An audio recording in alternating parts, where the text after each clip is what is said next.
여러분 안녕하십니까. 경제 현장 오늘 고광철입니다. 오늘의 주요 뉴스 전해드리겠습니다. 9월 수출이 659억 5천만 달러로 작년보다 12.7% 늘어 3년 6개월 만에 최대치를 기록했습니다. 반도체 수출이 역대 최대치를 경신했고 자동차 수출도 16%가 넘는 증가율을 기록했습니다. 수출 증가는 지난해보다 늦은 추석으로 9월 조업 일수가 늘어난 때문인데 하루 평균 수출액은 6% 줄었습니다. 서울시가 민간 임대 사업자를 지원하기 위해 서울주택진흥기금을 활용해 리츠 사업자의 초기 출자금 부담을 덜어주기로 했습니다. 오피스텔 건축 심의 완화와 신속 인허가 협의체 구성 등을 통해 민간 임대 사업의 신속한 추진도 약속했습니다. 서울시는 정부에 임대사업자 대출 제한을 완화하고 축소된 세제 혜택을 합리적으로 조정해달라고 건의할 계획입니다. 추석 연휴를 앞두고 인천공항과 김포공항 등 전국 15개 공항 노동자들이 무기한 총파업에 들어갔습니다. 전국 공항노동자연대는 3조 2교대를 4조 2교대로 바꾸고 노동시간 단축과 인력 충원을 해달라며 무기한 전면 파업에 돌입했습니다. 한국공항공사 관계자는 대체 인력을 투입해 공항이 혼잡하지는 않지만 파업이 장기화될 경우 걱정이라고 말했습니다.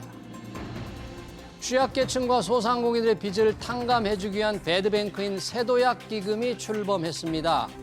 개인과 개인사업자 370만 명의 연체 기록을 없애주는 신용 사면도 이루어졌는데요. 일각에선 도덕적 해이 논란도 제기하는데 취약계층에 대한 금융 복지를 어떻게 봐야 할지 이어지는 집중 진단에서 살펴보겠습니다. 경제 현장 오늘은 SBS 비즈 앱과 유튜브에서도 실시간 시청 가능합니다. SBS 비즈 앱을 다운받아 시청하면 더 많은 정보와 뉴스를 볼 수 있습니다.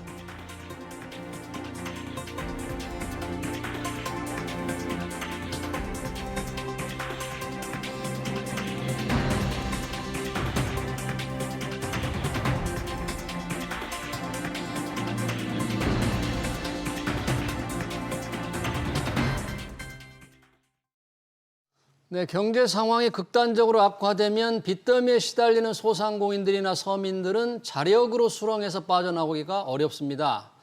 그래서 정부가 빚을 탕감해주고 빚을 갚은 사람들에 대해서는 연체 기록까지 삭제해주곤 하죠.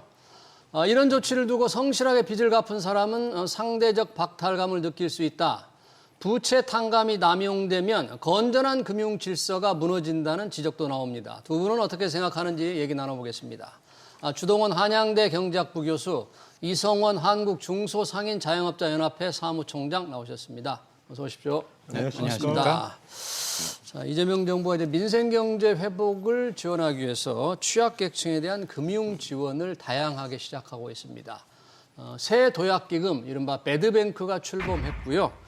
그에 앞서서 신용 사면도 이루어졌는데 이제 배드뱅크라는 게 조금 낯선 개념 같은데 이 배드뱅크를 통해서 빚을 대부분 없애준다 이런 건데요. 주 교수님, 이 배드뱅크가 누구의 빚을 어느 정도 지금 탕감해주게 되는 건가요? 예, 지금 7년 이상 연체된 5천만 원 이하 무담보 빚을 진 금융 취약계층하고 자영업자가 이제 대상이 되는 거고요. 예. 그래서 지금 채무조정 대상 그 연체 채권 규모가 이제 16조 4천억 원 정도로 돼 있고, 예, 그리고 수혜자는 113만 4천 명 정도로 추정을 하고 있습니다. 네, 113만 명이 넘는 분들의 빚이 이게 다 없어지는 건가요? 그렇죠. 네, 예. 아니요. 이게 20% 정도는 이제 남아 있게 되고, 그러니까 이게 그 지금 채권이 부실 채권인 거니까 이제 요거를 그 배드뱅크가 그 금융기관들이 현재 그 부실 채권으로 돼 있는 거를 싼 가격에 구입을 해가지고 이거를 다시 추심을 그 적은 금액만 하게 되는 거죠. 예. 그러니까 기존에 있었다 그러면 그걸 100% 계속 갚도록 하려고 은행들이 추심을 하겠지만 배드뱅크로 넘어가면 배드뱅크는 그걸 100% 다 추심하진 않고 심사를 해가지고 그 기준에 따라서 그 적은 금액만 상환을 이제 요구하는 그런 형태라고 볼 수 있습니다. 그러네요. 근데 조금 자세한 내용은 저희가 토론하면서 들어보기로 하고요. 소상공인들은 이런 소식에 대해서 굉장히 환영하고 있는 건데 그동안 이제 연체 때문에 빚을 못 갚은 사람들 얼마나 이제 마음이 아프고 경제 생활을 제대로 못 하실 거 아닙니까? 이제 뭐 100% 탕감해주기도 한다는데 대부분의 분들이 이제 탕감이 다 될 것 같아요. 그런 정도 좀 많은 기대를 하고 있는 거죠. 아마 실제 소득이나 그 자산의 여부에 따라 거의 그 능력이 없는 분들은 전액 탕감이 되는 것 같고요. 예. 상환 능력이 있다 하면 우리 교수님 말씀처럼 최대한 80% 정도까지는 탕감해주고 남은 잔액에 대해서는 한 10년간 장기적으로 분할 상환할 수 있게 그런 혜택을 주는 것으로 10년 동안 알고 남은 있습니다. 거는. 네. 여기서 물론 이 전액을 예. 자영업자에게만 혜택이 돌아가면 조금 이기적인 말씀일 수도 있겠지만 예. 저는 일반 개인까지 포함했다는 게 저는 또 의미가 있다고 생각을 합니다. 네. 왜냐하면 이렇게 장기간 연체하신 분들은 사실상 경제활동을 못 하시는 분들이기 때문에 네.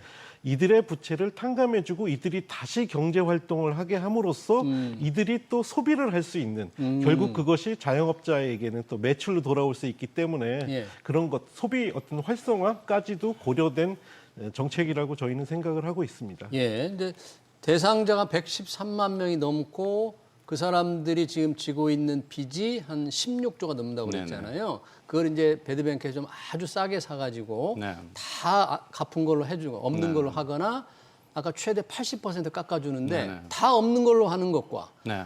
80%까지 깎아주는 거는 뭐 나머지 20% 갚아야 되니까 조금 부담이 있을 텐데 어떻게 정확하게 가를 수가 있나요, 그거를? 그거는 뭐 당연히 이거 혜택을 받는 분의 상환 능력을 평가하죠. 상환 저희가 능력을? 뭐 그렇죠. 그래서 뭐 저희 그 뭐 소득 자료나 정부가 뭐 그런 것들을 갖고 있을 테니까 그걸 기준으로 해가지고 갚을 수 있는 능력이 조금이라도 있는 분이라면은 예. 이게 우리 뭐 도덕적 해이를 얘기하는데 그 일정 부분을 책임을 지게 함으로써 예. 이제 그런 행동을 그 방지할 수 있는 부분도 있는 거고요. 예. 그리고 또 이게 뭐 심사를 하면서 이제 은행에서 아마 인터뷰를 하는 것 같아요. 그래서 그분들하고 다? 예. 예. 그래서 이제 그 상환 의지에 대해서도 판단을 하고 예. 그래서 그런 것들을 종합적으로 판단을 해서 예. 이제 그 감면 비율을 정하고 있는 것으로 얘기를 들었습니다. 예. 이성훈 총장님, 그런 분들을 좀 옆에서 많이 지켜봤을 텐데 이번에 이제 대상이 될 수 있는 분들이 이제 113만 명이 넘는데 대충 옆에서 볼 때 어떤 분들입니까? 좀 직접 만나시기도 했을 테고 뭐 가까이 있을 텐데 어떤 분들이에요, 그분들이? 지금 가장 큰 문제는 자영업자들에게 이 부채도 문제지만 이 부채에도 불구하고 출구 전략이 없다는 것이 문제거든요. 출구 전략? 네. 예, 그러니까 쉽게 말해서 계속 빚을 져가면서 장사를 할 수밖에 없는 구조라는 게 문제입니다. 한마디로 희망이 없는 거죠. 하지만 이번 대책으로 일단 부채, 그러니까 일정 부분 탕감이 된다면 다시 그 부담에서 좀 벗어날 수 있고 저는 부채 탕감 정책이 가장 시급한 정책이지만 단순히 이 정책만 가지고 자영업자 현재의 문제는 해결되지 않기 때문에 더불어 여러 지원 대책, 다시 일자리로 복귀할 수 있는 여러 지원 대책들이 병행돼야 될 것으로 좀 기대하고 있습니다. 아, 이것만으로는 다 충족할 수는 없다. 그러나 시급하게 필요한 것이다 그러는 건데 이 돈을 금융회사가 이제 빌려준 돈이잖아요. 그래서 빌려줘서 좀 받기 어려울 것 같다고 생각하는 채권을 이 배드뱅크라는 곳에서 이제 싸게 살 텐데 살려면 배드뱅크에 돈이 필요하지 않습니까? 그 돈을 뭐 금융회사들도 절반을 내는 거로 돼 있더라고요. 전체가 뭐 8천억 원인데 네. 금융회사가 그걸 다 절반 정도 부담하는 건 어떻게 좀 논란이 없었습니까? 그래서 이제 뭐 금융권이 그 대부업 같은 그 제2금융권도 있고 예. 그리고 이제 은행도 지금 부담을 하고 있는 것으로 알고 있는데 그래서 대부업권에서는 분담금에 대해서도 조금 불만을 제시했었다는 얘기도 있고요. 그리고 또 그 채권을 매입할 때 워낙 싼 가격으로 이렇게 매입을 하게 되는 거에 대해서도 뭐 항의는 있었다라는 이제 뉴스를 봤는데 예. 근데 뭐 지금 이제 금융위원장 그 이영원 위원장이 그 은행 취임하면서 은행장들 만났을 때 뭐 사실 지금 최근에 많이 뉴스가 나왔었던 게 은행들이 수익이 이제 워낙 큰데 그런데 이게 우리나라 은행이라 예금은행 같은 경우에는 사실 그 수익이 중앙은행과 더불어 약간 파생 통화를 같이 창출을 하는 거거든요. 그래서 그 이익이라는 게 민간 은행이기는 하지만 일종의 시니어리지적인 수익도 있는 겁니다. 그렇기 때문에 은행들이 이런 문제들이 있을 때 그 사회적 책임을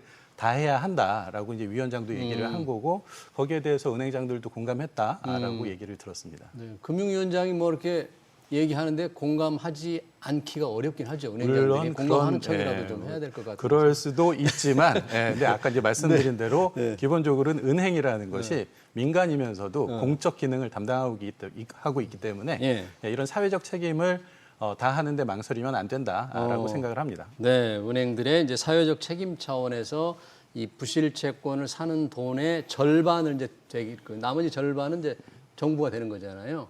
어떻게 보면 이런 것들은 또 정부가 직접 나서서 정부 돈으로 다 해야 된다, 뭐 이렇게 생각할 수도 있는 건 아닐까요? 금융회사들이 볼 때는 자영업자 입장에서는 사실 누가 해도 뭐 상관없죠. 교수님이 말씀하신 내용 제가 동의하는 게 저희는 코로나 이후로 지금 연속된 경기 위기 상황에서 금융권 대출로 연명해 왔고 하지만 금융권은 뭐 역대급 성과 장치를 한다 네. 이런 것들을 보면서 손쉬운 상당히, 이자 장사다 뭐다. 네, 속상하기도 하고 어떤 사회적 고통 분담에 좀 동참해 주셨으면 하는 지속적인 요구와 바람이 있었는데 이번에 어떤 사회적 연대에 적극 나서준 것에 대해서 감사하게 생각하고 있습니다. 네, 그러네요. 은행들 같은 경우는 아까 이제 대부업체가 좀 반발했다고 했습니까? 예, 예. 뭐 그쪽은 이제 조금, 뭐 아무래도 좀 영업 공적 책임에 대해서는 조금 책임감이 크지 않은 부분일 네. 수도 있고요. 네. 네, 혹시 세도약기금 그리고 뭐 배드뱅크의 정부가 발표한 대상이라든지 운용이라든지 이런 면에서 혹시 조금 뭐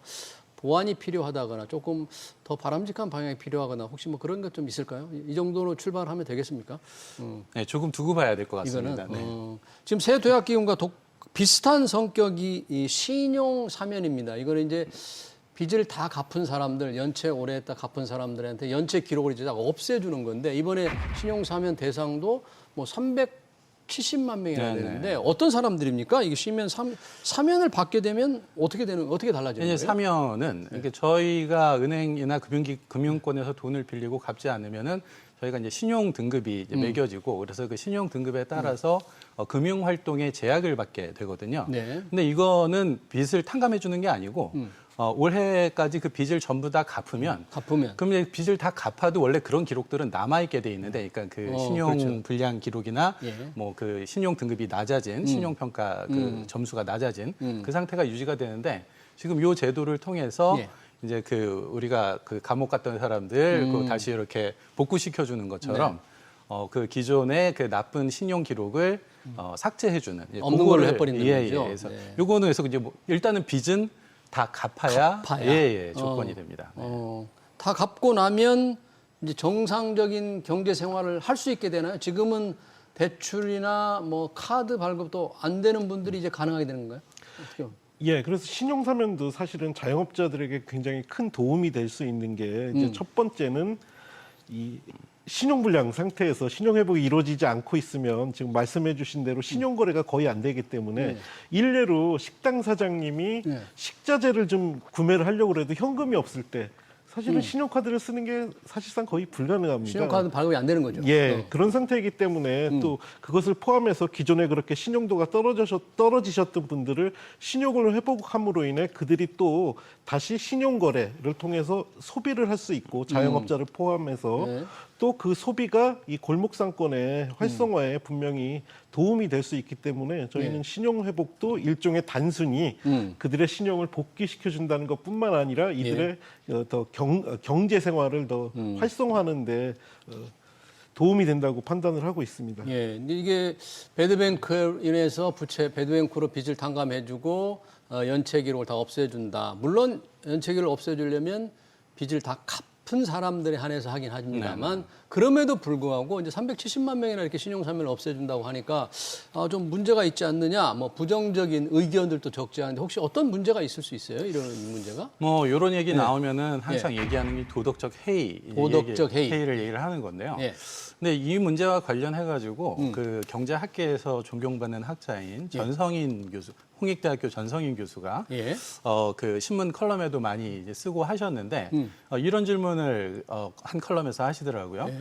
뭐 정부가 금융 같은 경우에는 이게 정보 비대칭성이 워낙 크기 때문에 그 정부가 개입을 안 할 수는 없는 거고 그렇다 그러면 어떻게 좋은 방식으로 개입할 거냐가 중요한 건데 예를 들어서 이자율을 통제하는 게 더 바람직하냐, 아니면은 지금처럼 어떤 뭐 신용 복구 사면이나 뭐 그 내지는 이제 그런 걸 하는 게 더 나으냐라고 했을 때 보통 사람들은 지금 은행이 예대금리 차가 워낙 커가지고 그거 가지고 이익을 하고 먹고 있으니까 대출 금리를 차라리 낮추는 게. 근데 반면에 지금 이 신용 문제와 관련해서는 이런 식의 정책을 하게 되면은 도덕적 해이가 커지는 거 아니냐. 그래서 이걸 나쁜다고 보는데 전성인 교수는 그걸 이제 정반대가 정답이다라고 얘기를 하거든요. 그러니까 사실 부실 대출 같은 경우에는 이거 그냥 둬도 은행이 그거를 회수하기가 매우 어려운 상태입니다. 그러니까 이거는 차라리 은행이 빨리 털게 하고 그렇게 하면은 가계부채 규모도 줄어들게 되고 아까 그 부채 탕감해주는 그런 그렇죠. 빚도 어차피 못 받을 거다 그런 얘기잖아요. 그렇죠. 근데 반면에 만약에 지금 은행들이 큰 수익을 낸다고 대출 금리를 낮추라고 한다. 이거는 자본주의의 근간인 그 가격 시스템에 개입을 하는 거기 때문에 이게 훨씬 나쁜 그 정부 개입이 되는 거고. 그래서 이제 이런 그래서 전성인 교수가 사실은 이게 최근뿐만 아니고 오래 전부터 이 가계부채 탕감에 대해서는 정부가 조금 적극적으로 하는 것이 뭐 심지어 전성인 교수님은 이거를 그 복지 정책이 아니고 뭐 소상공인의 복지 정책이 아니고 이거는 성장 정책이다라고까지 주장을 하시거든요. 네. 그래서 그런 의견들을 한 번 더 또 같이들 이렇게 좀 살펴보시면 이해에 도움이 될 것 같습니다. 그러니까 이자를 좀 통제할 거냐, 대출 이자가 워낙 높다는 거 아닙니까? 아니면 부채를 탕감해 줄 거냐, 아까 세도약기금 탕감해 줄 것이냐, 또 이렇게 비슷한 신용 사면을 해줘서 재기를 도울 것이냐, 여러 가지 비교해 본다면 오히려 신용 부채 탕감, 신용 사면이 낫다고 그러는데 이 신용 사면이 다 지금 이루어지는 건 아니더라고요. 이게 보면 370만 명이라고 하지만 이것도 역시 5천만 원 이하에 해당되는 그 연체를 다 갚은 경우. 그리고 기간도 좀 정해져 있죠. 2020년부터. 이게 구체적으로 혹시 어떤 사람들이 적용이 지금 되게 돼 있나요? 사실. 그 전체적으로 이번 부채나 신용 사면 대책은 뭐 국민 전반에 걸쳐서 한다기보다는 아주 취약층 중심으로 하기 때문에 계속해서 문제되고 있는 도덕적 해이가 발생할 부분은 거의 없는 것 같습니다. 그래요? 그리고 또 한 가지 좀 말씀드리고 싶은 게 이 도덕적 해이 말씀하시는데 이렇게 부채를 탕감해 주는 게 옳은가 말씀하시는데 그 대통령님도 말씀해 주셨는데 자영업자 입장에서 이렇게 오랜 시간 탕감될 것을 기대하고 연체를 한다. 그 채권 추심의 고통을 겪지 않으신 분은 그 심정을 모르십니다. 그렇기 때문에 또 여기서 아까 말씀드린 대로 제한적이기 때문에 그리고 아주 취약층 중심으로 서민 중심으로 이루어졌기 때문에 사실 도덕적 해이는 거의 발생할 가능성도 없고 신용사면도 사실은 연체의 원인이 개인의 태도라기보다는 어떤 경기 상황과 밀접한 관계가 있기 때문에 이거는 아주 적절한 조치라고 자영업자들은 판단하고 있습니다. 네, 자영업자들 측면에서 본다면 상당한 혜택이니까. 맞습니다. 이게 뭐 복지이기도 하고 또 성장 정책으로 볼 수도 있다는 주장까지 나오는 거니까. 맞습니다. 다 좋아할 텐데 이제 돈을 빌려준 측에서라든지 뭐 여러 가지 문제가 있을 수는 있다는 지적이 있어요. 연체 이력을 삭제해주는 신용 사면을 전에도 했는데 그 신용 사면 받은 채무자들이 상당수가 다시 연체했다. 뭐 이런 통계, 이런 기록도 있더라고요. 이게 어떤 건가요? 예, 저도 봤는데 예를 들어서 이제 2023년에 신용 사면이 286만 명에게 있었다라고 하고 그중에 올해 7월 말 기준으로 이제 95만 명이 다시 신용 불량자가 됐다라고 해서 3분의 1 정도인가요, 그럼? 그렇죠. 그런데 이거를 우리가 이제 컵이 왜 물이 반이 남았냐 아니면 반이 찼냐 이 문제인데 거꾸로 보면 사실 이 신용 사면을 받은 분들은 워낙에 경제적 상황이 안 좋았던 분들이거든요. 그럼 그중에 3분의 2가 구제가 됐다라고 하면 그럼 정책적 효과가 있었다라고 볼 수도 있는 거죠. 그렇게 반대 측면에서 볼 때. 그래서 이제 뭐 도덕적 해이하고 관련해서 이거 자꾸 이제 저도 이 총장님하고 이제 공감을 하는 반대 이 정보 비대칭성을 악용을 해서 이걸 이용하는 게 도덕적 해이지 이게 어쩔 수 없이 그런 상황에 내몰린 사람이 다시 이거를 뭐 반복적으로 하게 됐다라고 해서 이거 지금 이 3분의 1 이 사람들은 사실은 구제를 해줬어도 너무나 어려운 상황에 있었기 때문에 어쩔 수 없이 다시 갔다고 봐야지 이 사람들이 야 이거 이번에 지난번에 탕감 받았으니까 그럼 이번에 또 불량자 되면 또 탕감해 주겠네라는 의도로 이 3분의 1일 중에 그런 의도를 가졌던 사람이 얼마나 될까라는 생각이 저는 듭니다. 예. 아까 이제 이성훈 총장께서 이재명 대통령이 연체 상태에서 당하는 고통 그거를 알았다 경험한 사람들은 고의로 그렇게 할 수가 없다. 그래서 도덕죄가 아니라고 그러는데 그거를 우려해서 열심히 빚을 갚아온 사람도 많지 않습니까? 정말 허리띠를 졸라매고 투잡을 뛰면서 열심히 해온 사람들은 어떻게 느낄까요? 그럼? 그래서 어쨌든 그 이미 빚을 다 갚은 분들에게는 탕감의 혜택이 없지만 신용 사면이라는 게 동시에 이루어졌고요. 또 추가적으로 계속 저희가 그 문제를 지적을 해왔습니다. 성실 상환자의 어떤 상대적 박탈감에 대해서 연체하지 않고 잘 갚은 분들 그런 분들 그 부분에 대해서 어떤 보완이 좀 필요하지 않느냐는 요구를 했고 이미 정부가 아직 공식적으로 확인되지는 않았지만 성실 상환자들에 대해서 필요한 추가적 뭐 금융 지원이라든가 여러 가지 대책을 마련하겠다고 발표는 했지만 아직 구체적으로는 그래요? 무슨 지원이 있을 수 있을까요? 성실하게 갚은 분들에 대해서 좀 어떤 박탈감 같은 걸 덜어준다. 그리고 열심히 앞으로도 빚은 반드시 갚아야 된다는 그런 인식을 주도록 하기 위해서 무슨 지원이 있을 수 있을까요? 사실 그 이재명 대통령이 어디 이렇게 지방 그 인터뷰에서 살짝 얘기를 했었는데 그 지방일수록 금리를 낮춰줘야 되는 거 아니냐. 근데 아까 제가 전성인 교수 같은 경우에는 금리에 정부가 개입을 하는 건 바람직하지 않은 정책이다라고 얘기는 했는데 지금 이제 그 성실 그 납부자 같은 경우에는 이거는 뭐 지방과 수도권을 구분하는 게 아니고 계속해서 열심히 갚았다라고 하면 그 사람은 신용이 높은 사람이니까 그 사람에 대해서는 가상금리를 뭐 조금 은행이 줄여준다거나 뭐 이런 식의 그 정책이 은행 스스로도 가능할 수 있지 않을까 그런 생각이 드네요. 네, 그런 부분들에 대한 정부가 기본 구상이 있다면 그런 분들의 뭔가 좀 혜택이 좀 필요할 것 같아요. 열심히 갚아온 사람들에게도 성실 빚을 상환했다. 그래서 뭔가 좀 사례가 있어야 될 것 같은데 과연 정부 계획대로 될 수 있을지는 모르겠습니다. 신용 기록을 삭제하니까 일반적으로 은행들이 대출 이자를 정할 때 가산금리를 정할 때 신용에 따라서 차등을 하잖아요. 근데 이제 연체 이자율이 싹 없어지니까 전반적으로 신용 점수가 높아지고 약간 신용 평가에 조금 기준이 달라진다. 자꾸 좀 더 어려워진다. 이런 지적도 많던데 이런 부작용을 좀 걱정 안 해도 될까요? 금융권에서는 그럴 가능성이 있지 않을까 싶습니다. 제가 금융 전문가는 아니지만 저는 금융권에서도 그럴 가능성은 뭐 크게 높지 않다고 봅니다. 일단은 이 비중 자체가 적고 그리고 이게 지금 그 대출 받을 때 이게 신용 평가하고는 지금 이거 사면 받은 거하고는 직접적인 인과관계를 사실 논리적으로 찾기가 좀 어려워요. 그러니까 굳이 찾는다 그러면은 이 돈 잘 안 갚던 저신용자들이 다시 들어왔으니까 거기에 대해서 매우 그 유의하는 형태로 이제 부정적으로 나올 것 아니냐라고 생각을 하시는 건데, 근데 일단은 그 기록이 다 지워진 상태이기는 하고, 그리고 지워진 거죠. 이제 그 은행들의 그 대출 심사 기준이 이제 여러 가지로 아주 다각적으로 그 많이 있습니다. 그래서 뭐 요게 들어갔다 그래가지고 은행의 민간 그 가게나 뭐 자영업자에 대한 대출 기준이 뭐 어려워져서 기존에 잘 갚던 분들까지 대출받기 어려워질 거다라는 식의 논리는 저는 크게 설득력이 있게 느껴지지는 않습니다. 실제 사업자 대출도 자영업자들의 경우 가장 중요한 판단 기준은 현재 매출 상황입니다. 현재 매출 상황? 왜냐하면 그것이 일종의 담보고 상환 능력을 보증하는 가장 표면적인 수치이기 때문에 제가 보기에는 신용 사면으로 인해 자영업자들이 금융권이 문제가 생기거나 그러지는 않을 것 같습니다. 신용 사면을 받지 않은 분들의 경우는 신용 상태가 아주 낮은데 이분들이 다 신용 사면을 받아서 이른바 어떤 점수로 보면 뭐 최저 점수들이 다 없어지고 상당히 높은 적당한 점수로 올라가니까 평균 점수, 평균 신용 등급이 전반적으로 좀 올라간다. 그러니까 최고 높은 신용 등으로서 이자를 적게 받는 사람 수가 좀 줄어들지 않겠냐 하는 걱정을 좀 하는 분들이 있더라고요.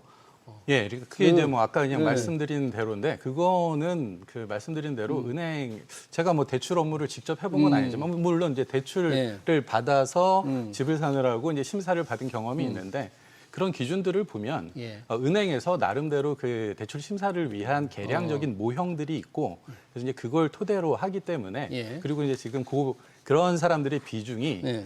그 아주 크게 높은 건 아니기 때문에 그러네요. 이거 가지고 지금 은행들이 입어대는 탕감을 해주거나 뭐 복권은 해줬지만 그것 때문에 대출을 안 해줄 것이다라는 건 과도한 걱정이다라고 저는 생각을 하는데 뭐 동의하지 않으시는 분들도 있을 수 있겠죠. 그러니까 이번 탕감이나 사면의 대상이 사실은 뭐 아주 고액이 아니라 정말 서민형 네. 5천만 원 이하의 5천만 원 이하죠. 이번에 예. 그 신용 사면도 대상이. 그렇기 때문에 이것을 신용 사면을 해줬다고 해서 금융권의 어떤 기준이 흔들릴 정도의 그 정도는 대책은 아닌 것으로 저희도 예측하고 있습니다. 네, 예. 그런 신용 사면 그리고 배드뱅크 이로 인해서 여러 가지 이제 필요한 측면 그리고 약간의 도덕적인 논란 여러 개 있는데 이런 도덕적인 논란이 있을 때마다 그러면 다른 나라는 어떻게 할까? 금융회사들이 여러 가지로 어려운 사람들을 위해서 어떻게 지원, 우리 같이 정부가 주도해서 이게 정부 주도로 좀 시작되고 있는 거잖아요. 그런 지원들이 좀 있습니까? 다른 나라도? 당연히 다른 나라들도 하죠. 어떤 게 있어요? 네, 그래서 그 EU 같은 경우에 그 우리나라는 이제 코로나 19라고 하는데 이제 코비드 19 모라토리엄이라고 해가지고 이제 당시에 그 코로나로 인해서 피해를 입었었던 그 신용불량자들을 복권을 시켜주는 경우가 있고요. 네.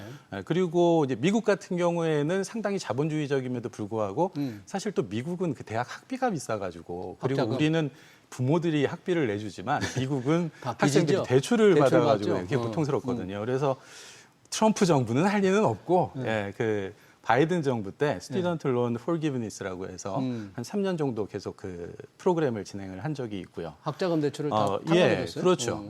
그리고 이제 미국 같은 경우 미국에 또 그 2008년 그 글로벌 금융위기 모기지 서브프라임 모기지 사태였잖아요. 그래서 그때도 당시에 그 서민들이 집을 차압을 당하고 여러 가지 고통을 겪었을 때 그때도 주택담보대출을 조정 탕감하는 프로그램이 있었다라고 알고 있습니다. 뭐 일본 같은 경우가 이제 그런 프로그램이 비교적 적은 편인데 제가 이렇게 일본에서 공부하는 교수나 이렇게 만나보면 일본 같은 경우에는 그런 제도가 없어도 어떤 그 공동 연대 의식이 되게 강해서 그 사회적 약자를 같이 보호하는 이런 사회적 문화가 좀 있는 것 같아요. 그래서 뭐 정부가 직접 나서는 것보다는 뭐 물론 일본처럼 그런 사회적 문화 분위기가 형성이 된다 그러면 그것도 뭐 대안이 될 수 있지 않을까 그런 생각이 듭니다. 네, 그렇군요. 미국도 이제 학자금 대출을 탕감해 준 케이스가 있는데 학자금 대출 탕감은 정부 재정으로 다 했을 가능성이 높겠네요. 금융회사들이 착지적으로. 제가 자세히는 네. 찾아보진 않았는데 예. 뭐 다른 재원이 없으니까 예. 당연히 세금으로 했을 그러네요. 거라고 생각이 듭니다. 네. 이제 위기 상황 이런 것들이 조금 이 반복되면 어떻게 될까? 뭐 이런 물론 당연히 그런 걱정도 좀 듭니다. 이게 자주 반복이 된다 그러면 시그널이 돼서 그 시그널을 아까 말씀드린 대로 이용하려고 하는 사람이 늘어나죠. 그런데 이제 과거 우리나라 사례를 보면 이게 그렇게 말씀하신 대로 지금 이전 탕감하고 지금 탕감하고 어떤 그 기간이나 이런 걸 봤을 때 그걸 노리고 그런 사람들이 늘어난다라고 생각하기는 더구나 금액이 이거 얼마 된다고 그런 행동을 합니까? 네. 알겠습니다. 이 지금 관련해서 지금 소상공인들이 워낙 어려운데 우리가 이제 민생여부 소비 쿠폰 효과가 7월에는 있었는데 뭐 8월에는 조금 줄었다. 이런 이제 통계치가 좀 나오고 있어요. 소매 판매 8월이 줄어드는 걸로. 이성호 총장님이 느끼기에 이 소비 쿠폰 효과가 조금 뭐 사라지고 있는 거예요? 뭐 반짝 효과로 그친 거예요? 어때요? 지금 상황이? 물론 소비 쿠폰은 효과가 굉장히 좋습니다. 당연히 좋고 저희 회원사 조사만 해도 주로 이제 전통시장, 편의점 그리고 식당 등 어떤 생활 밀접형 업종들에서는 20-30% 매출 상승 효과가 있었고요. 다만 말씀하신 대로 지난번 코로나 때 전국민 재난지원금보다 그 어떤 폭발성은 조금 덜합니다. 근데 저희가 판단했을 때 이게 어떤 전국민 소비 쿠폰의 문제라기보다는 저희가 좀 느끼기엔 소비자들이 워낙 지금 소비 여력이 없기 때문에 좀 조심스러운 소비를 하시는 분들도 있으신 것 같고요. 또 9월 소비와 함께 또 우리 대명절 추석이 있기 때문에 이것을 좀 아끼고 계신 분들도 계신 것 같고 그때 쓰려고. 이게 또 하나 정말 이 소비가 어렵구나 느낄 수 있는 게 의외로 소비 쿠폰이 굉장히 많이 쓰이는 곳이 안경점입니다. 안경점. 사실 안경은 이게 기호 제품이 아니라 필수품이잖아요. 예. 그렇기 때문에 그동안 이 필수품마저도 소비 여력이 없어서 못 사셨던 분들이 소비 쿠폰으로 이렇게 쓰신다는 걸 보면 예. 정말 필요한 부분에 쓰기 위해서 사실은 그 코로나 전국민 재난지원금보다는 지금 덜 폭발적으로 나타나고는 있지만 예. 분명히 효과는 있다. 다만 이것이 뭐 막 1, 2년씩 효과가 지속되는 것은 아닌 것은 네. 분명하고요. 네, 이것도 뭐 한 차례로 두 차례로 나눠서 하지만 이걸로 이제 뭐 끝나는 거잖아요. 뭐 국가 빚을 내서 계속 할 수는 없는 거니까 그 효과가 뭐 지속되기는 좀 쉽지는 않겠죠. 그래서 어쨌든 소비에 다시 불씨를 지폈다는 데 굉장히 큰 의미가 있고요. 예. 더 중요한 것은 이 불씨가 꺼지지 않도록 후속 조치들 여러 가지 자영업자 소상공인들의 다시 회복과 성장을 위한 여러 조치들이 반드시 뒤따라와야 될 것 같습니다. 네, 알겠습니다. 소상공인 자영업자를 지원하기 위한 배드뱅크 그리고 신용사면 관련 토론을 여기서 마치도록 하겠습니다. 지금까지 주동원 한양대 경제학부 교수, 이성원 한국중소상인 자영업자연합회 사무총장이었습니다. 고맙습니다. 네, 감사합니다. 감사합니다.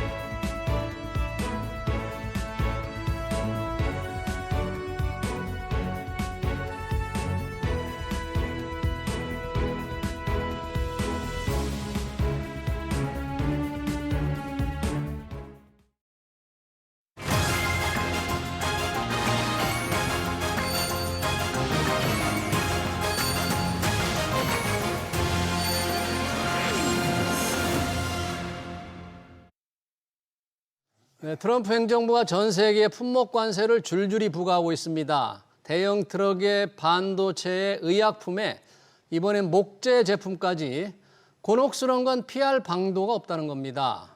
한미 관세 협상이 7월 말에 타결된 뒤 2달이 지났는데 서로 간에 이견만 부각되는 모습입니다. 결국 우리가 물러서야 일단락되는 걸까요? 대통령실 경제수석비관을 역임하고 지식경제부 장관을 지낸 분이죠. 최준경 한미협회 회장 모시고 관세 협상 돌파구가 있는지 들어보겠습니다. 어서 오십시오, 회장님. 네, 안녕하세요. 저희 관세 협상 타결됐다고 한지 굉장히 잘 됐다. 우리 정부가 이제 발표한 지 2달이 넘었네요. 이제 문제가 3,500억 달러 선불 투자 압박에 딱 막혀 있는데 미국 트럼프 대통령 이런 요구를 좀 어떻게 우리가 받아들여야 될지 모르겠습니다. 이거. 예, 기본적으로 이제 그 트럼프 대통령이 두 번째 임기를 시작할 때 예. 이제 취임식하고 와서 그 행정명령을 사인하지 않습니까? 그러면서 이제 기자들하고 이제 또 얘기도 하는데 그 마지막 부분에 한 얘기가 있어요. 그게 뭐였냐면 지구의 상에 있는 모든 나라가 미국을 바가지 씌워 먹고 있었는데 그동안 네. 그런 일은 앞으로 없을 것이다. 이제 그런 얘기를 했어요. 바가지를 씌워 먹고 있어요. 예, 리핑 오프라는 영어를 쓰죠. 예. 리핑 오프가 이제 바가지 씌운다는 얘기인데. 예. 근데 기본적으로 그러면서 이제 또 어떤 인식을 갖고 있냐면 그동안 이제 그 세계 분업 구조 하에서 네. 그 이제 그 미국이 제조업을 이제 놨지 않습니까? 그렇죠. 그러다 보니까 이제 중산층이 붕괴되는 그런 이제 문제가 있었습니다. 그 문제를 가장 잘 그 표현한 책이 누가 쓴 거냐면 지금 부통령하고 있는 J.D. 벤스가 쓴 힐빌리 엘레지. 그러니까 힐빌리는 이제 시골뜨기란 뜻 아닙니까? 예. 엘레지는 약간 뭐 슬픈 노래 이제 이런 뜻인데 거기를 볼 것 같으면 이제 그 J.D. 벤스 대통령의 그 일가가 예, 아이리시에서 그러니까 아일랜드에서 이민 와서 그 에팔레치아 산맥에서 이제 농업 이민을 하다가 예. 그 오하이오주의 그 미들타운이라는 도시로 이주해서 그 철강 노동자가 됩니다. 그랬는데 이제 그 아까 말씀드린 그 이제 분업 세계 분업으로 철강 산업이 무너지니까 극빈층으로 떨어져요. 아. 그래서 이제 J.D. 벤스도 그 대학을 가고 싶어도 못 가고 그래서 해병대 입대하고 그 GI 장학금을 받아서 이제 오하이오 주립대학에 들어가고 그런 얘기가 쭉 나옵니다. 그래서 이 지금 그 마가라는 그 캐치프레이즈, 그러니까 메이크 아메리카 그레이트 어게인. 다시 강하게. 예. 그 주력 부대에 속한 게 이제 트럼프, 벤스 이런 이제 인사들인데 이 사람들 생각이 미국의 제조업이 붕괴된 것이 결국 미국의 중산층이 붕괴된 것이고 오늘 아메리카가 그 어려움에 처한 것이다. 그렇기 때문에 제조업을 다시 미국 땅에 그 건설을 해야 되겠다. 그러면서 동시에 그 전략적으로 중요한 산업들 있지 않습니까? 예. 뭐 미래 전장의 그 우위를 결정하는 반도체라든지 배터리라든지 AI 이런 것들과 관련된 것은 모두 다 미국 영토 안에 있어야 되겠다. 그래야 미국의 안보가 튼튼하다. 이런 생각들을 갖고 있습니다. 네. 그러면 관세를 부과한다는 것은 뭐냐면은 그러니까 지금 있었다가 없어진 산업을 다시 하니까 예. 미국이 유치 산업 옛날에 우리 학교에서 그 경제학 배울 때 그 유치 산업 보호라는 거 있지 않습니까? 그렇죠. 예. 그 유치 산업 보호의 출발이 관세 아닙니까? 관세를 관세를 매겨서 이제 외국에서 제품 못 들어오게 막고 막은 다음에. 그리고 이제 산업을 이제 하는 건데 그래서 높은 관세를 매겨놓고 그다음에 이거 싫으면 투자하라는 거죠. 그런 뜻입니다. 그러니까 한국하고 이제 일본이 이제 제조업 강국들이니까 결국 미국의 산업을 복원할 수 있는 능력을 갖고 있는 나라는 일본하고 한국이다. 특히 한국의 그 공정관리 기술은 세계 최고이기 때문에 네. 한국의 협력이 필요하다는 거죠. 그래서 이제 한국이 투자를 하라는 이제 그렇게 이해를 하시면 되는데 다만 이제 그걸 선불 투자하라 그러니까. 그렇죠. 그러니까 그 뜻은 알겠는데 과연 그 뜻을 실행하는 과정에서 한국의 3,500억 달러라는 그 돈을 생돈으로 그냥 그 선불을 하라고 하는 것이 과연 그 실행 가능성이 있냐 하는 부분은 여러 가지 문제가 있다고 생각합니다. 왜냐하면 우리 외환 보유고가 그렇게 많지 않지 않습니까? 그렇죠. 4천억 달러 4,100억 불 정도 그 수준인데. 그래서 좀 문제가 있는 거죠. 그래서 그 실행 방식에 대해서는 그러니까 우리가 미국의 그 제조업 부활의 그 어떤 열망이라든지 그 필요성에 대한 공감을 하고 하지만, 또 도와줄 의사가 있지만 그 실행 방식에 관해서는 미국과 더 대화를 해야 된다 이렇게 생각을 합니다. 근데 그 실행 방식에 대해서 이제 우리도 그렇지만 먼저 타결된 일본이 좀 그렇잖아요. 5,500억 달러 투자하고 뭐 선불하고 투자 결정 방식도 미국이 정하는 방식대로 그렇죠, 지금 합의하고 예. 왔잖아요. 그러다 보니까 우리도 일본을 봐라. 우리도 지금 그렇게 미국이 좀 압박을 하고 적용하는 거지 않습니까? 예, 예. 그런 게 좀 문제 아닐까요? 그렇습니다. 그런데 최근에 이제 이시바 수상이 이제 사임을 하고 예. 그 후임 수상을 뽑기 위한 총재 선거가 있지 않습니까? 예. 자민당에. 예. 그런데 이제 그 유력 후보들이 하는 얘기가 또 조금 결이 달라요. 지난번 합의했던 거고. 예, 합의했던 걸 다시 들여다봐야 되겠다는 식으로. 우리 왜 그때 IMF 재협상론 나온 거나 비슷한 거죠. 그랬었죠. 우리도 그 예, 당시에. 그런 얘기가 나오고 있습니다. 그리고 또 하나 중요한 거는 실제 그 협상에 나갔던 그 아카자와 요세이 그 경제 재생상이죠. 재생상. 경제 재생 대신이죠. 예. 이분이 합의하고 왔는데 또 이 양반도 조금 또 다른 목소리를 내요. 그래요? 그래서 그리고 지금 사실 일본하고 미국 사이에 뭐 MOU가 있다고 그러는데 공개가 안 됐지 않습니까? 그래서 문서가 그래도 된 거잖아요, 일본. 그렇죠. 네. 그러는데 공개가 안 됐고 그거에 관해서 그냥 언론에서 축성 보도만 있습니다. 일본 언론 그다음에 뭐 파이낸셜 타임즈 영국 언론 이런 데서 나온 추측성 보도들만 있는데 예. 근데 그 정작 협상을 했던 아카자와 그 대신이 예. 조금 더 결이 다른 얘기를 또 하고 있어서 예. 앞으로 그 한일 간의 어떤 뭐 보조를 맞춰 미국 입장에서 볼 때 보조를 맞춰야 되는 것도 있겠지만 예. 또 일본하고 한국은 엄연하게 많은 차이가 있지 않겠습니까? 그렇죠. 그런 차이를 감안해서 실행 방식을 잘 정해야 되는 거고 지금 일본과도 아직 명쾌하게 모든 게 그 확인되고 그 결정된 건 아닌 것 같다 이런 생각이 듭니다. 그러네요. 일본도 지금 미국의 요구대로 합의한 것처럼 돼 있지만 지금에 와서는 조금 다른 얘기를 하고 있다. 그러니까 이제 우리도 참 어떻게 해야 될지 답답한데 관련해서 정부가 우리가 약속한 3,500억 달러는 뭐 순수한 투자가 아니라 상당한 뭐 보증이고 대출이다 뭐 이런 형태로 하기로 했다고 설명을 하고 공식 발표를 했잖아요.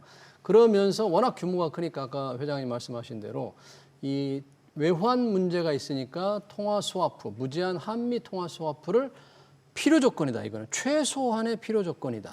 근데 이게 미국 측이 들어줄까요? 아니면 이 부분은 어떻게 해야 될까요? 우리가 이런 요구를 내고 있는데. 예, 그 투자의 형태를 이제 지분 투자다, 대출금이다, 대출 보증이다 여러 가지 얘기가 나오는데 저는 세 개를 다 의미하는 것이 맞다고 생각합니다. 원론적으로. 왜냐하면 예.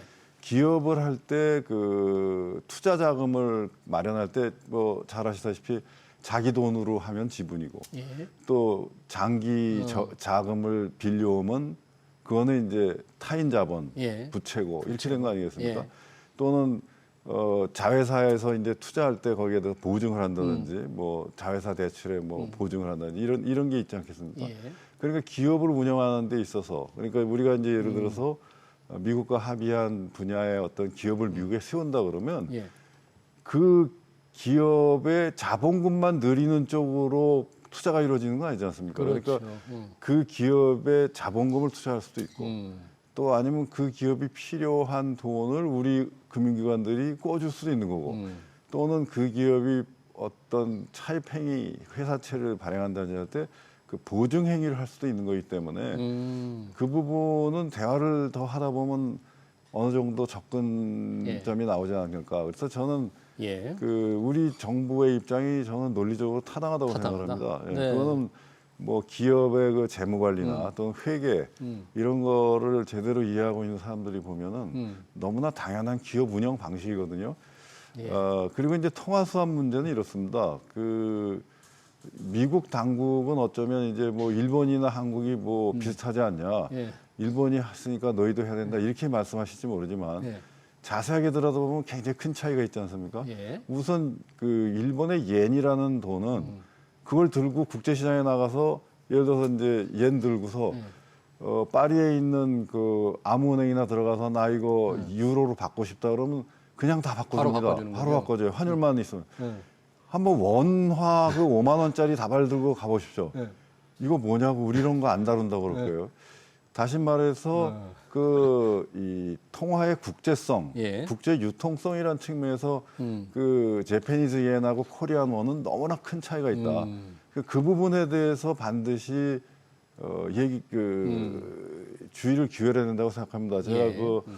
그 미국 대사관 관계자들, 주한 미국 대사관 관계자들을 만났을 때도 분명히 얘기했는데 그 차이를 무시하고서 그 일을 진행하면 안 된다 하는 거죠. 그리고 두 번째 차이는 뭐냐면 그 양국의 외환 보유고를 보시면 일본은 1조 3천억 달러 주변입니다. 예. 그거 왔다 갔다 하고 우리는 4천억 달러 주변을 왔다 갔다 하지 않습니까? 예. 그럼 3,500억 달러면 우리는 80%가 넘는 것이고 일본의 경우는 5,500억 달러라고 그러면 한 40% 정도 되는 거니까 그 벌써 그 외환 보유고에 주는 압박이라든지 예. 또는 그 통화의 그 국제 유통성이라든지 이런 측면에서 봤을 때 일본하고 한국은 가까운 것 같지만 상당한 차이가 있다.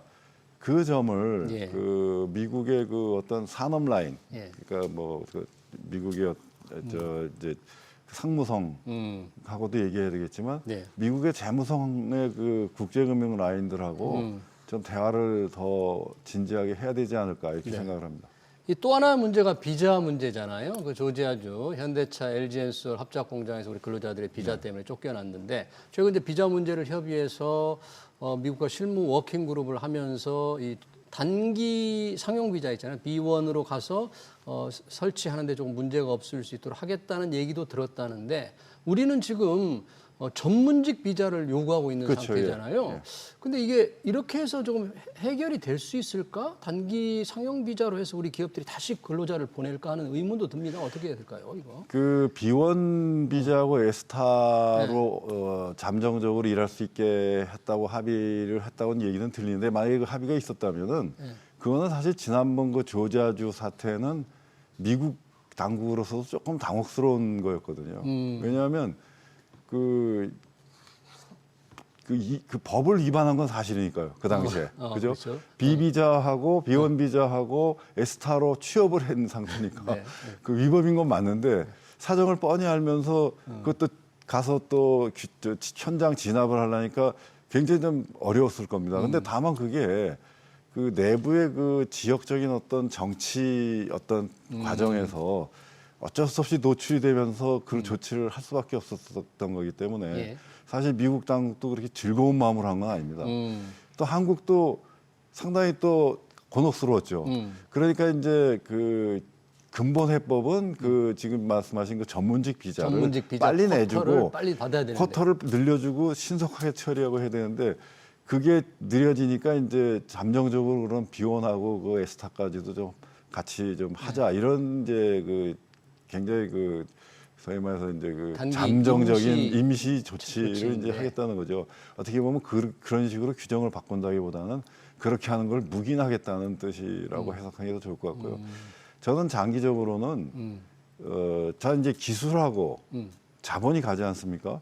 그래서 거기에 미국의 공장이 생긴다라고 그러면 이제 우리가 걱정하는 게 이제 산업 공동화 얘기를 하는데 그 산업 공동화를 걱정하는 게 아주 쉽게 얘기하면은 사람들만 여기 남고 예. 설비하고 돈이 그리 가니까 여기 남아 있는 사람들이 할 일이 없지 않습니까? 그러니까 이제 미국이 이런 그 정말 미국으로서는 어마어마한 역사적인 전환점에 있는 것인데 예. 진정 한국의 그 산업 능력을 원해서 그 산업 능력을 가지고 미국의 새로운 산업을 하고자 한다 그러면은 한국의 그 기술 인력이나 또는 단순 인력들이 예. 미국으로 차제에 아예 이민 가는 걸 허용을 해야 됩니다. 이민 가는 거. 이민을 아예 노동 이민을 예. 폭넓게 허용하는 것이 예. 장기적인 관점에서도 한국한테도 좋고 왜냐하면 우리 지금 여기 저 실업 문제가 굉장히 할 커질 일이 텐데 없으니까. 네. 실업 문제에 대한 압박도 해소할 겸 또 미국의 입장에서는 그 한국 산업만의 특성이 있는 그 어떤 그 부분은 결국 사람한테 나오는 거 아니겠습니까? 그러니까 그 한국인 노동 인력들을 미국으로 이주시킴으로써 네. 미국은 미국의 목적을 달성할 수 있다. 그렇게 생각합니다. 네. 이 마지막으로 지금 관세 협상이 진행 전부터 우리 미국 간의 산업 협력, 특히 지금 뭐 조선업 협력이 상당히 기대가 컸는데 이 협력이라는 것은 뭔가 기대가 높았다가 지금 비자 문제라든지 3,500 선불 투자할 때문에 잠시 지금 막 이게 잘 안 될 것 같은 우려도 있는데 양국의 협력 어떤 형태로 우리가 기대할 수 있는지 어떻게 될 것 같습니까? 앞으로? 그러니까 이제 지금까지 지금 나타났던 기술적인 문제라든가 어떤 관점의 차이가 다 해소됐다고 할 때 예. 가장 전망이 있는 분야는 역시 조선. 조선. 예. 지금 그 중국의 그 태평양 해군 그 역량이 엄청나게 올라갔습니다. 예. 특히 숫자가 뭐 어마어마하게 늘어났기 때문에 미국이 굉장히 위협을 느끼거든요. 예. 뭐 미국의 태평양 이익이 보고하기 어렵다 그래서. 근데 우리가 이제 조선 능력은 세계 최고이기 때문에 그 부분에서 양국이 분명히 시너지 효과를 낼 수 있을 거고요. 예. 두 번째 분야는 이제 원자력 발전입니다. 원전. 예. 예, 그 기술 분야에서는 미국이 많은 부분을 이제 선점하고 또 우위에 있지만 실제로 원전을 건설하는 데 필요한 생태계는 다 한국이 갖고 있습니다. 예. 그래서 한미 간의 그 합의가 이루어졌지 않습니까? 예. 유럽 지역의 원전은 체코는 한국이 하고 그 이외에는 미국이 주도한다. 근데 미국이 주도한다는 것이지 모든 걸 다 하는 건 아니거든요. 그래서 미국이 예를 들어서 이 일을 이제 원전 수주를 하면 짓는 건 한국이 가서 해야 되거든요. 예. 그래서 그 부분에 대해서도 결국 한미 간의 그 합리적인 협력 체계가 있을 수밖에 없고 네. 저는 끝으로 그 에너지 분야도 에너지. 예, 굉장히 유망하다고 보는 게 우리가 지금 중동의 에너지를 그 과도하게 의존을 하고 있습니다. 근데 예. 아시다시피 중동이 굉장히 정정이 불안하지 그렇죠. 않습니까? 지금 후티 반군 미사일 날아다니고 뭐 이스라엘 뭐 이란 미사일 날아다니고 그렇기 때문에 그 어느 정도 그 중동 의존도를 바꿔서 네. 이제 미국에서 생산되는 에너지를 지금도 뭐 LNG 수입은 우리가 한국이 제일 많이 하고 있습니다. 미국 네. LNG 수입을. 그래서 그런 부분을 조금 미국에 좀 담당하는 그 부분을 좀 늘려서 국제 수지 적자 문제도 해소하고 예. 또 한국 입장에서는 에너지의 어떤 수급의 안전이라든지 또 에너지 안보 이런 측면에서 좀 개선이 있을 거라고 생각이 됩니다. 알겠습니다. 조선 원전 에너지 분야에서 한미 간의 큰 협력을 좀 이뤄나가고 기대할 필요가 있다. 그런 지적을 해주셨습니다. 한미 관세무역 협상 관련 얘기 잘 들었습니다. 지금까지 최준경 한미협회 회장이었습니다. 회장님 고맙습니다.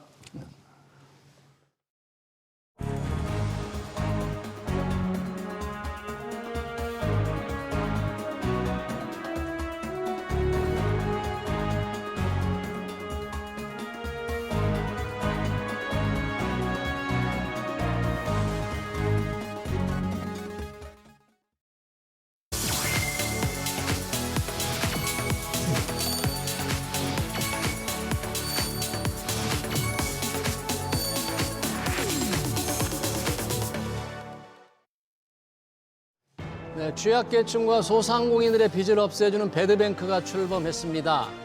연체한 빚을 다 갚은 사람들에 대해선 연체 기록도 지웠습니다.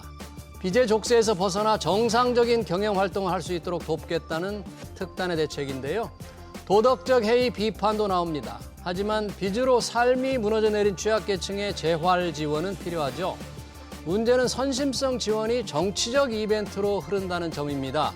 불쑥불쑥 나오는 빚탕감, 그 원칙과 기준이 필요합니다. SBS 비즈 경제 현장 오늘 여기서 마치겠습니다. 시청해주신 여러분 고맙습니다.